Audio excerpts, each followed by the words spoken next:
Hello, my dear friend. Welcome to our podcast. Welcome to VUS Learning English. My name is Anna, and I am so happy you are here today. Today, we have a very special topic. It is a topic for everyone who wants to speak English, but maybe you feel a little stuck. Maybe you feel a little lonely on your English journey. Today, we will talk about how to practice speaking English, even if you are all by yourself. Yes, you can do it. You can practice speaking English alone, and you can become a confident speaker. I want to share 4 special ways to do this. These are methods that helped me so much, and I believe they can help you too. So find a quiet, comfortable place. Maybe you can make a warm cup of tea. Let's relax and learn together. This is a safe space for you. There is no pressure here. Only encouragement. Only support. Before we begin, I want to say thank you.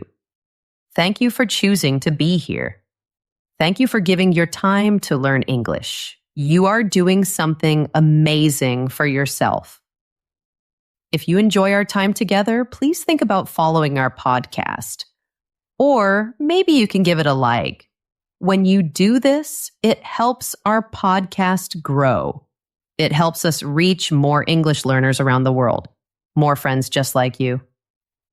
All right, are you ready? Let's begin our journey together. Section 1, the imitation engine. How I built my pronunciation with shadowing. I want to start with a story about me. A long time ago, I was learning English, just like you. I studied very hard. I read many books. I learned many grammar rules. I knew thousands of English words in my head. I could watch movies. I could understand jokes. My mind was full of English. But there was a big problem. When I wanted to speak, I felt so scared. I remember sitting in a room. There were many people speaking English. They were laughing and talking. Their words sounded like music. And me? I was silent. I did not say a word. I wanted to speak. I had words in my head, but my mouth did not want to open. The fear was so strong. My stomach felt tight and cold. Does this feeling sound familiar to you? Do you ever feel this way? You know so much English, but speaking feels like climbing a very tall mountain. It feels impossible. You think, I need a speaking partner. I need someone to practice with. If I don't have a partner, I can't get better. This is what I thought for a long time. I felt so stuck. I felt frustrated. But then I learned something very important. I learned that I did not have to wait for a partner. I could be my own partner. I could be my own teacher. And today, I want to share the first method I used. This method is how I started to sound more natural. It is how I made my English flow like a river. This method is called shadowing. Maybe you have heard this word before. Shadowing. It sounds a little mysterious, right? But it is very simple. Imagine you are walking on a sunny day. You look down and you see your shadow on the ground. Your shadow does everything you do. When you lift your arm, your shadow lifts its arm. When you walk, your shadow walks with you. It copies you perfectly. Shadowing in English is just like that. You are the shadow. And a native speaker is the person you copy. You listen to a native speaker, and you say what they say at the exact same time, like an echo, like a shadow. For a long time, I thought this was just simple copying. I thought it was not very useful. I was wrong. I was so wrong. Shadowing is a very powerful tool. It is magic for your mouth. It is exercise for your speaking muscles. Think about your mouth, your tongue, your lips. These are muscles. To speak English well, these muscles need to learn new movements. They need to learn the shapes of English sounds. Shadowing teaches your muscles. It builds a strong connection, a connection between your ears, your brain, and your mouth. Your ears hear the sound. Your brain processes the sound, and your mouth makes the sound. Hear, brain, mouth, again and again. Think about how a baby learns to talk. Does a baby read a grammar book? No, a baby listens. A baby listens to their mother and father. And then the baby tries to copy the sounds. Ma, da, da. It is all about listening and imitating. Shadowing helps us learn like a baby again. It helps us stop thinking too much. Stop worrying about rules and just feel the music of the language, the rhythm, the melody. But you need to start the right way. My first time shadowing was not good. I chose a very fast video. It was a TED Talk. A scientist was talking about the brain. He spoke so fast. The words were like a fast train. I tried to copy him. I could not do it. I felt silly. I wanted to give up. But then I realized my mistake. I was trying to run a marathon, but I did not know how to walk yet. So I discovered there are 2 ways to do shadowing. You must start with the first way, the easy way. I call this sequential shadowing. Sequential means one after another, not at the same time. This is perfect for beginners. This is where you should start your journey. Here is what you do, step by step. It is very easy. First, you need to choose the right material. This is very important. Do not choose a fast news report. Do not choose a difficult university lecture. Find something slow and clear, something conversational, where people talk like normal friends. YouTube vlogs can be good, interviews are good. Even cartoons for children are fantastic. Find a video with a person speaking naturally. It is even better if the video has a transcript. A transcript is the written text of the audio. Let's say you find a nice short video, maybe a person talking about their day. Now for the second step. Listen to just one sentence, one small piece. A short phrase is okay too. For example, the person says, "So I am about to head out and grab some coffee." Just listen to that one part. So I am about to head out and grab some coffee. Third step. Pause the video, stop the audio. Now it is your turn to speak. Say that sentence out loud. Don't be shy. Say it with confidence.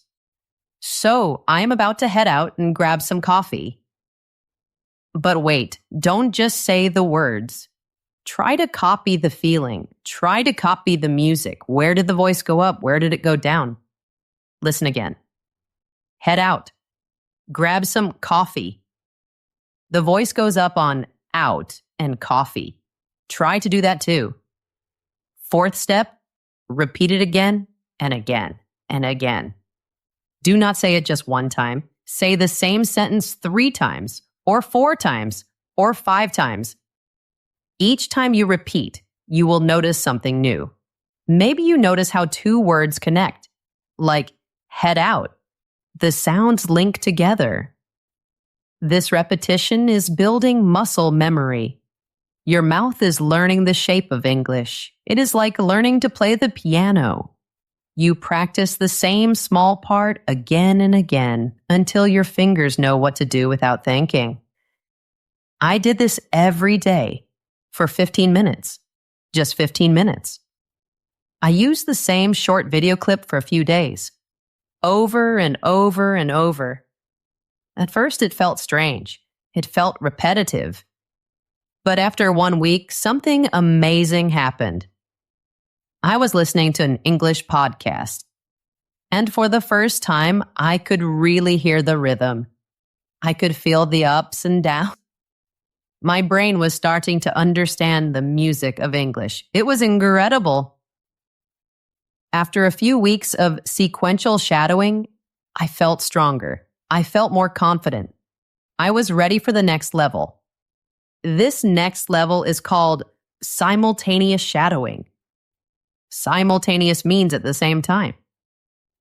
This is the classic shadowing you may have heard about. You speak at the same time as the native speaker, maybe with a very short delay, like 1 or 2 seconds. You are their shadow. This is much harder. It feels like your brain is doing 2 things at once. It can feel messy, but that is okay. The magic of simultaneous shadowing is this. It forces you to stop translating in your head.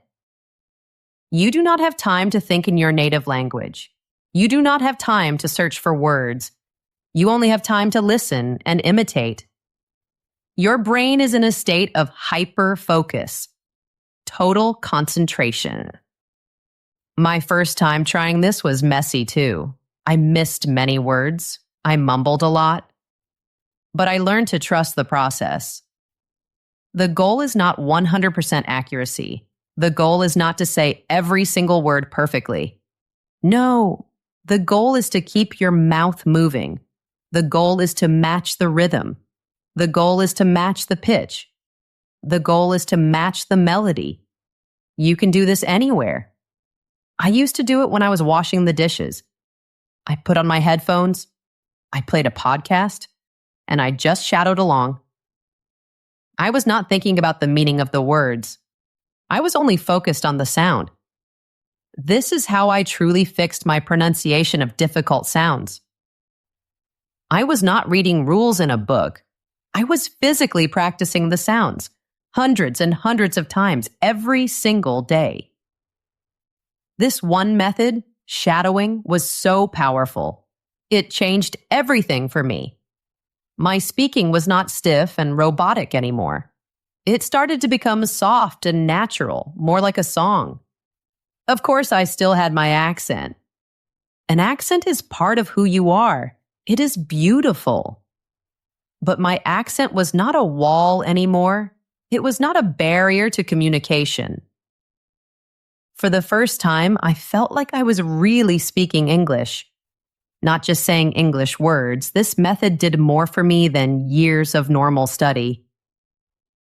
So, my friend, I invite you to try. Start today. Find a short, slow video and try sequential shadowing. Just 1 sentence. Repeat it 5 times. That's it. You can do it. Section 2. Activating the sleeping giant. Turning passive vocabulary into active speech. Okay, so after I practiced shadowing, my pronunciation got much better. I started to sound more natural. I felt happier. But then I found a new problem. A new wall.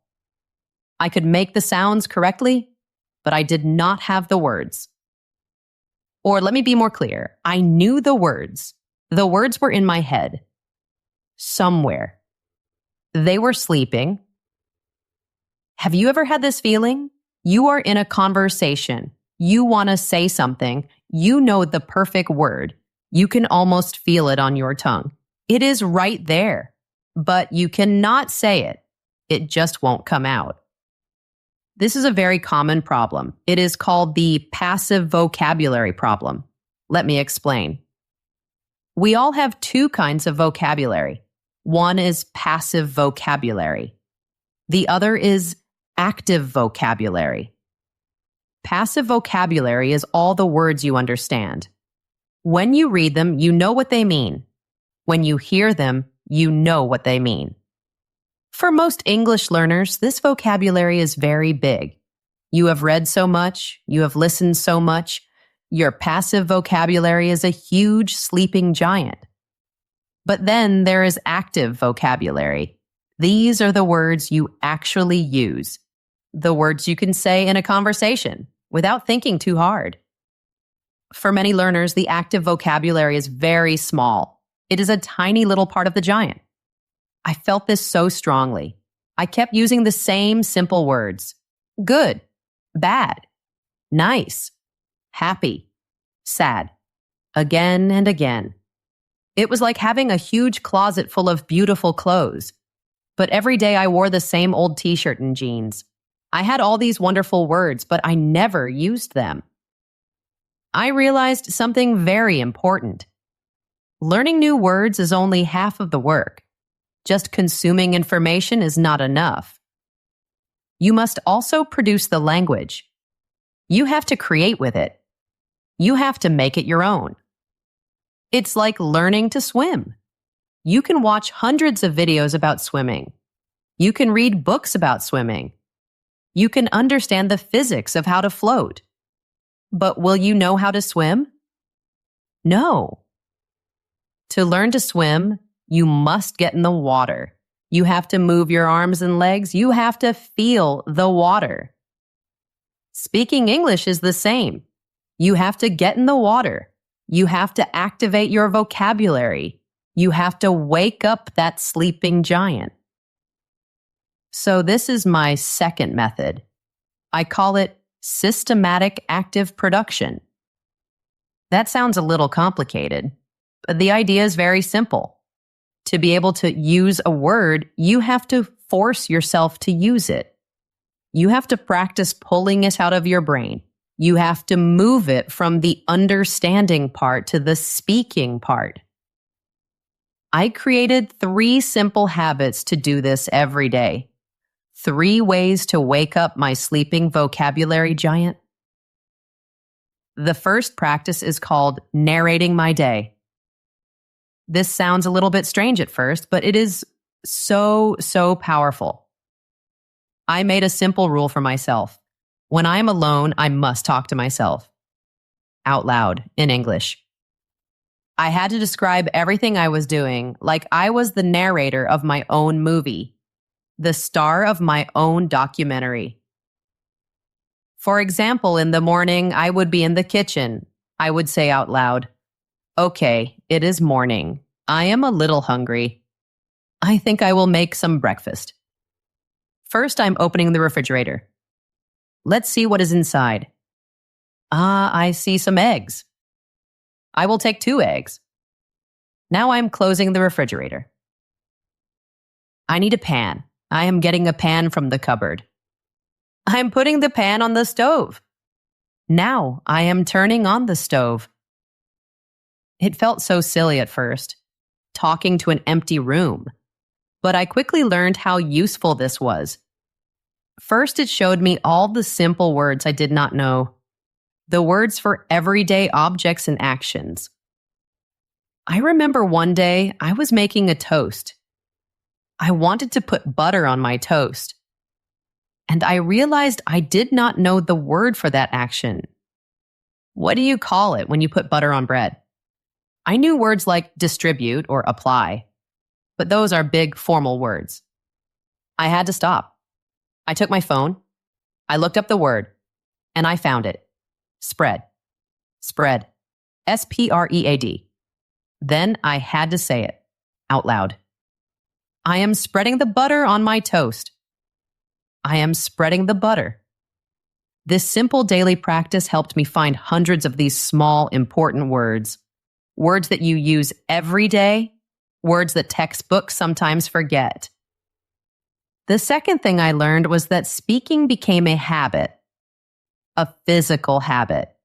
Speaking is a skill for your body. The more you do it, the easier it becomes. By narrating my day, I was practicing for hours. There was no pressure, no fear of making mistakes. It was just me. So that was the first practice, narrating my day. The second practice was for more interesting words, more descriptive words. I call this becoming a content creator for an audience of 1. An audience of 1 just means for me, only for me. Narrating my day was good for simple action words, but I wanted to practice describing things, using beautiful, interesting adjectives. So I pretended I was making a YouTube video or a podcast, just for myself. For example, I would do a what's in my bag on video. I would take out my wallet and start describing it. Out loud, of course. Okay, everyone, next up is my wallet. This is a very old wallet. I have had it for many years. It is made of brown leather. You can see it is a little old here on the edges. I think this gives it character. It tells a story. Inside, I have my cards. And in this small part with a zipper, I keep some coins. I did this with everything. I would describe the food I was eating. I would pretend I was a famous food critic. Today for lunch, I am having a beautiful soup. The color is a deep, rich orange. It is a carrot soup. It smells wonderful. I can smell ginger and a little bit of coconut. The texture is so creamy and velvety. It is very smooth. Do you see what happened? When I described the soup, I could not just say, "It is good." No, I had to find better words, more interesting words. Words like rich orange. Words like creamy and velvety and smooth. I knew these words. They were in my passive vocabulary, my sleeping giant. This exercise forced me to wake them up. It forced me to search for them and use them. This practice was a game changer. It made speaking so much more creative and fun.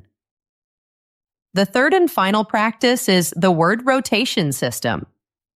Okay, so I was finding new words like spread, and I was practicing descriptive words like velvety. But just using a new word one time is not enough. Your brain will forget it quickly.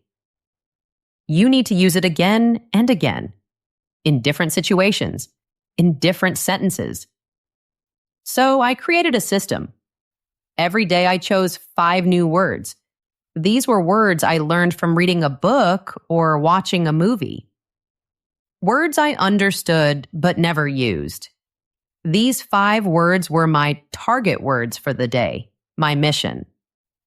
I wrote them on a small piece of paper, a sticky note, and I put it on my computer screen so I could see them all day. My goal was to use each word at least 3 times that day, in a spoken sentence. A sentence that was true for me. Let's take a simple word. For example, the word versatile. Versatile means you can use something in many different ways. So, versatile is on my sticky note. During the day, I have to use it. Maybe in the morning, when I am choosing my clothes, I can say, "This black jacket is so versatile. I can wear it for work or for a party." That is one time. Later, when I am cooking, I could say, "The chicken is a very versatile food. You can fry it, bake it, or make a soup with it." That is 2 times. And in the evening, I might be thinking about my skills and say, "Learning English is a versatile skill. It can help me with my career and with my travel." That is 3 times. Mission complete for the word versatile. By using the word in 3 different sentences that were personal to me, I was building strong connections in my brain. I was telling my brain, this word is important. Remember it. It was like creating 3 different roads to the same word, so it was much easier to find in a real conversation. These 3 practices together are so powerful. Narrating your day, creating content for yourself, and the word rotation system. They turn your passive knowledge into an active skill. They wake up the sleeping giant inside you, and they make speaking a daily comfortable habit. You don't need a partner for this. You just need you and your voice. Section 3. The inner dialogue. How I started to think in English. So I was making good progress. My pronunciation was getting better with shadowing, and I was using more words by narrating my life. I was building a good foundation, but something was still missing. A very important piece. When I spoke, it still felt a little bit like a performance, like I was acting. It did not feel truly natural. It did not feel like me.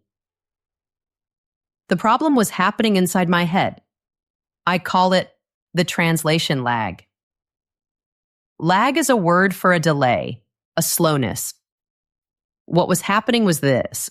First, I thought about what I wanted to say, but I thought about it in my native language. Second, my brain had to translate that thought into English. It was like a little translator was running in my head. Third, I had to speak those translated words. My native language. Translate, speak English. This 3-step process takes time. It creates a hesitation, a pause. It makes your speech sound slow and unnatural. Have you ever felt this? Someone asks you a question, and you understand the question, but you need a few seconds of silence to prepare your answer in your head. That is the translation lag. I knew that to be truly fluent, I had to solve this problem. I had to cross the final frontier. I had to learn to think in English. I wanted to change the default language of my brain. I wanted my inner voice, the voice inside my head, to speak English. This sounds like a huge, impossible goal, right? How can you change how you think? Well, you cannot do it overnight, but you can train your brain slowly, day by day. This is my third method. Training my inner monologue. A monologue is when one person is speaking.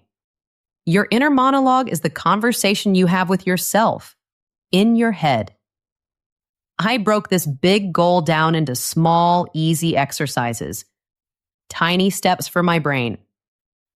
My first technique was mental replays and rehearsals. We all do this naturally. Our minds are always busy. We think about the past. We replay conversations in our head. Maybe an argument you had, or a funny moment. We also think about the future. We rehearse conversations that are coming soon. Maybe you need to have a difficult conversation with your boss. You practice what you will say in your mind. I decided to use this natural habit for my English practice. I decided to take control of it. Whenever I noticed my brain was replaying a past conversation, I made a change. I consciously switched the language to English. For example, I went to a coffee shop. The person working there asked me something, and I felt nervous and just nodded my head. Later, I was thinking about it. My brain was replaying the moment. In my native language, I was thinking, oh, that was so awkward. But then I stopped myself. I said, okay, brain, let's do this again, in English. So I replayed the scene in my mind, but in English. Okay, he asked if I wanted a bag for my pastry. I just shook my head no. What could I have said in English? I could have said, no, thank you, I'm okay. Or, I don't need a bag, thank you. Or, I'm good, thanks. This was so helpful. It was like getting a second chance to practice, with no pressure. Even more powerful was rehearsing future conversations, practicing for things that did not happen yet. For example, I knew I had to go to the post office the next day. I needed to send a package. So, the night before, in my bed, I had the entire conversation in my head, in English. I imagined myself walking to the counter. I would think, okay, first I will say, good morning. Then I will say, I would like to send this package to Canada, please. Then I would imagine what the post office worker might say. Maybe they would say, okay, do you want standard or express shipping? And then I would prepare my answer. Standard shipping is fine, thank you. How much will that be? Doing this had two amazing benefits. First, I was practicing the exact vocabulary I needed for a real-life situation. Words like package, shipping, standard, express. Second, it made me feel so much more confident. When I actually went to the post office the next day, I was not scared. I felt ready because I had already practiced the conversation in my mind 10 times. It was like my brain already had the map. So that is the first technique: mental replays and rehearsals. My second technique was developing an English opinion. It is one thing to describe what you see. This is a chair. This is a table. It is another thing to express your thoughts, your feelings, your opinions. This is a deeper level of language. To speak your mind, you first need to practice forming your thoughts in English. So I started a new daily habit. Every day I would read one short news article online. It could be about anything: sports, technology, art, the environment. After I finished reading, I had a rule. I had to form a 3-sentence opinion about it. And I had to say it out loud, in English. For example, I read an article about electric cars. I would finish the article, pause, and think. Okay, what do I think about this? Then I would try to put my thoughts into English words. I think electric cars are a very good idea for the planet, but they are still very expensive for many people. I hope they become cheaper in the future so everyone can have one. This was so hard at the beginning. It was a real challenge. It showed me the real gaps in my vocabulary. Not words for things like chair, but words for ideas. Words like potential, implications, concerning, ethical, a good idea, expensive, I hope. These were the words I needed for real interesting conversations.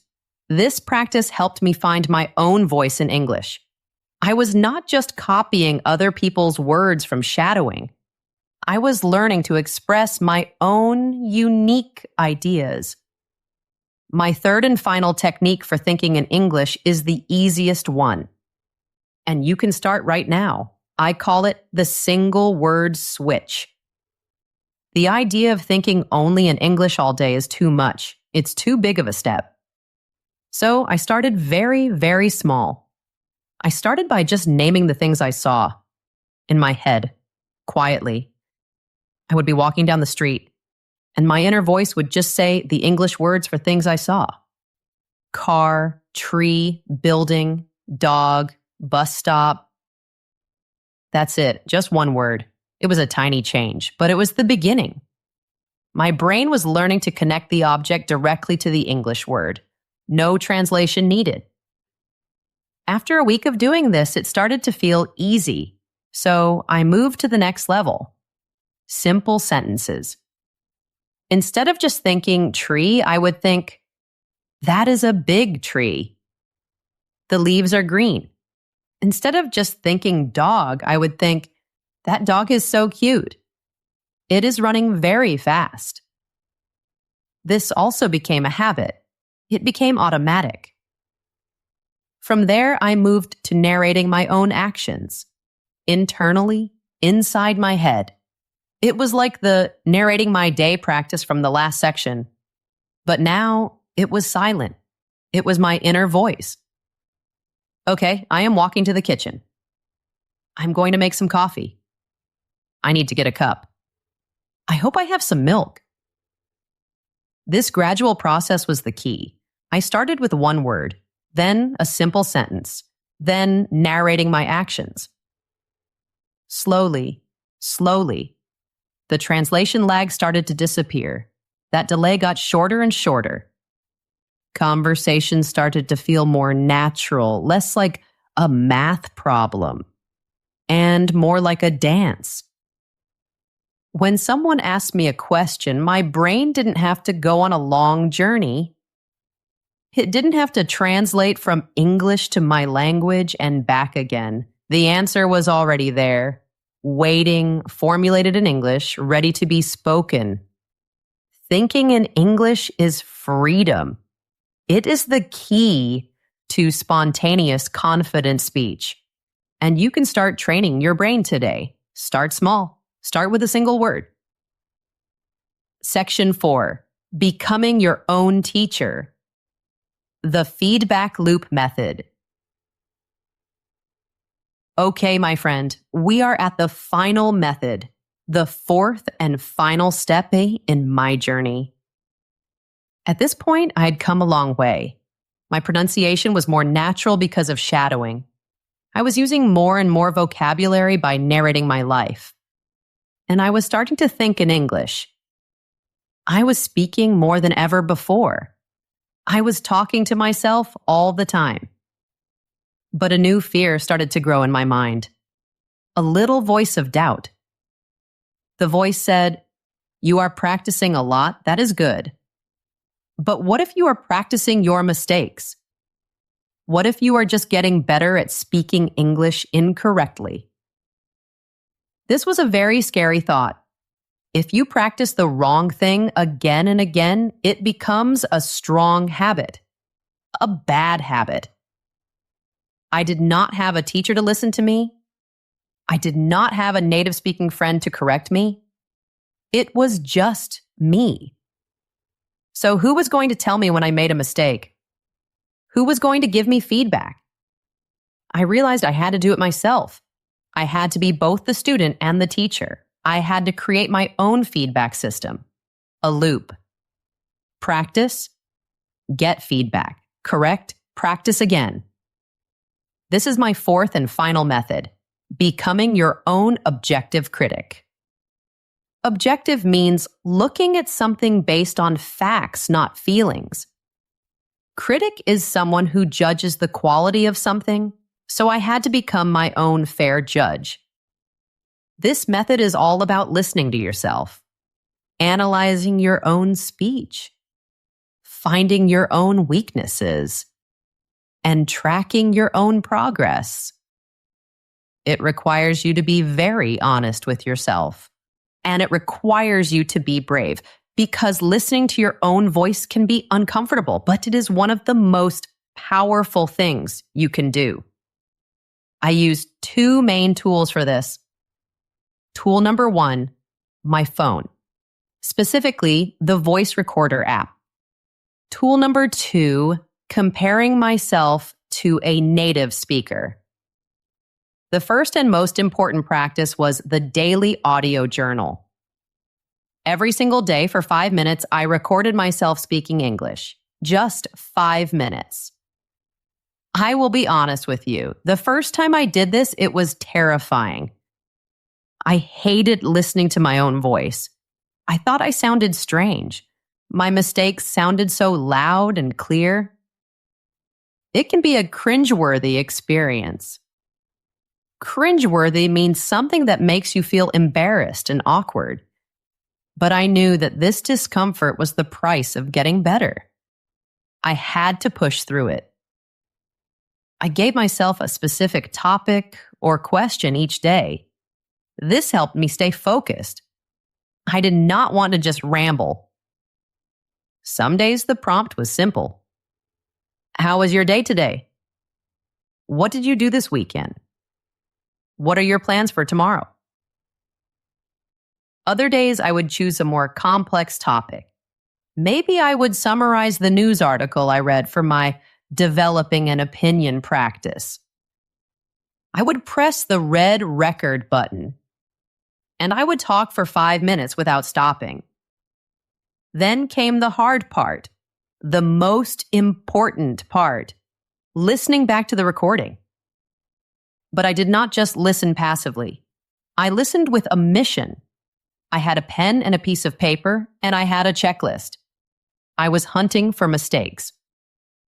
My checklist had 3 main categories. Category number 1, clarity and pronunciation. I listened very carefully to the sounds. Did every word sound clear? Or were some words difficult to understand? You do not need to be a language expert to do this.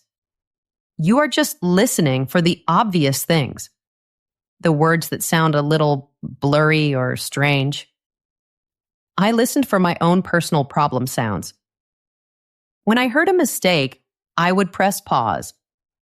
I would write down the word.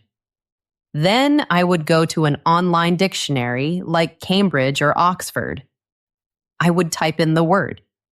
And I would click the little speaker icon to hear the native pronunciation. I would listen to it 5 times. Then it was my turn. I would record myself saying just that one word 10 times. I tried to match the native speaker's sound perfectly. This tiny correction, this micro correction, was so effective.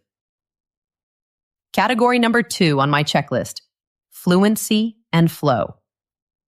For this, I listened for the smoothness of my speech. Where did I pause? Were the pauses natural? Or were they because I was searching for a word? And I listened for filler words. Filler words are the little sounds we make when we are thinking. Words like like, I decided to count them. I listened to my 5-minute recording and made a little mark on my paper every time I said or The first time I did this, I was shocked. In 5 minutes, I had said more than 20 times. 20 times. Seeing that number written on the paper was a wake-up call. It was objective data. A fact. So the next day, my only goal was to reduce that number. Maybe I could get it down to 15. Just being aware of the problem made a huge difference. When I felt an coming, I tried to just be silent instead. A silent pause is much more powerful than a filled pause. Category number 3, vocabulary and grammar. Finally, I would listen for the words I used. Was I using the same simple words again and again? Good, nice, interesting. I would make a note of it. Use the word good 5 times. The next day before I recorded, I would look up some alternatives in a thesaurus. Instead of good, I could try wonderful, fantastic, excellent, amazing. My goal for that day's recording was to use one of the new words. I also listened for repeated grammar mistakes. For many people, a common mistake is forgetting the S for the third person singular, saying he go instead of he goes. By listening to my recordings, I could find my own personal repeated grammar errors. Once I identified a pattern, I could watch out for it consciously. This daily audio journal was like having a personal tutor, a tutor who knew all my secret weaknesses. The recordings gave me facts about my speaking, not just feelings. This allowed me to practice with a clear purpose. The second practice I used was reading aloud and recording it. Reading text out loud is a great way to practice the physical part of speaking. It helps with flow and rhythm. But it is 100 times more powerful if you record yourself, and if you have something to compare it to. Here's the process. It has 4 steps. Record, listen, compare, correct. First, I would choose a short piece of text. Maybe one paragraph from a news article or a few lines from a book. I would try to find a text that also had an audio version. Many news websites have audio. Audiobooks are perfect for this. Second, I would listen to the native speaker read that paragraph just once to get the sound and rhythm in my head. Third, I would record myself reading the exact same paragraph. Fourth, and this is the magic step, I would listen to both recordings, side by side. I would play the native speaker's version for one sentence. Then I would immediately play my version of the same sentence. The difference was often so clear, it was illuminating. I could hear exactly where my intonation was different. I could hear that my voice went up. when the native speaker's voice went down. I could hear which words I was stressing incorrectly. For example, the native speaker might say, "I think we should go to the park, not the beach."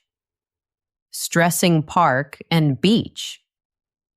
But maybe my recording sounded like, "I think we should go to the park, not the beach."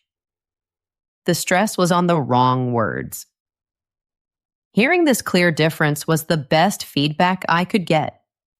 It told me exactly what I needed to fix. So I would try again. I would re-record my version, trying to match the native speaker's music more closely. This feedback loop, record, listen, compare, correct, was my complete system for self-improvement. It made me my own teacher. It gave me control over my own learning journey. It takes courage to listen to your own voice and find your own mistakes. But this is how you grow. This is how you move from being a good learner to being a great independent learner. So, there you have it. Those are the 4 methods. The 4 pillars that I use to build my English fluency. These are the steps that took me from being a silent, scared, and frustrated learner to becoming a confident English speaker. And eventually an English teacher who can help friends like you. And I did it all by myself, in my own room, with my own voice. Let's just do a quick, gentle recap, a simple review of our journey today. First, we talked about the imitation engine, which is shadowing. This is how you build your pronunciation, how you find the music and rhythm of English, by copying native speakers like a shadow. Second, we talked about activating the sleeping giant. This is how you turn all the words you know in your head into words you can actually use, by narrating your life and forcing yourself to speak. Third, we talked about the inner dialogue. This is the secret key to speaking without hesitation. You train yourself to think in English. You stop translating in your head. And finally, we talked about becoming your own teacher. This is the very important feedback loop. You record your own voice. You analyze your speech. And you systematically, step by step, correct your own mistakes. I know that learning a language can feel lonely sometimes. It is very easy to believe that you cannot do it alone. It is easy to believe the myth that you absolutely must have a speaking partner or live abroad. But I hope my story shows you that this is not true. You can do this. Your progress does not depend on other people. It depends on you. It depends on your choices, your habits, your courage. Fluency is not a magical gift. It is not something some people have and some people don't. No, fluency is a skill. And like any skill, it is built. It is built day by day, brick by brick, through smart, consistent, daily practice. These 4 methods are what worked for me. And I truly believe they can work for you too. Maybe you can change them a little. Make them perfect for your life, for your own learning style. You have the power to change your situation. You have everything you need to begin. You have your voice, you have your mind, and you have your determination. So I have a gentle question for you. Which of these 4 methods will you try first? Which one feels the most exciting to you right now? Are you going to try shadowing on your way to work tomorrow? Are you going to start narrating your morning routine when you make your coffee? Are you going to record your voice for just 1 minute before you go to sleep tonight? I would love to hear your plan. You can share it in the comments section. I read every single comment, and I would be so honored to hear about the start of your new speaking journey. Thank you so much for listening today. Thank you for sharing your precious time with me. It means the world. If this episode was helpful for you, please consider giving it a like or a follow. It is a small action that helps our community grow and helps more learners feel supported and encouraged. Always remember, you are doing a wonderful job. Be patient with yourself. Be kind to yourself. You've got this. See you next time, my friend.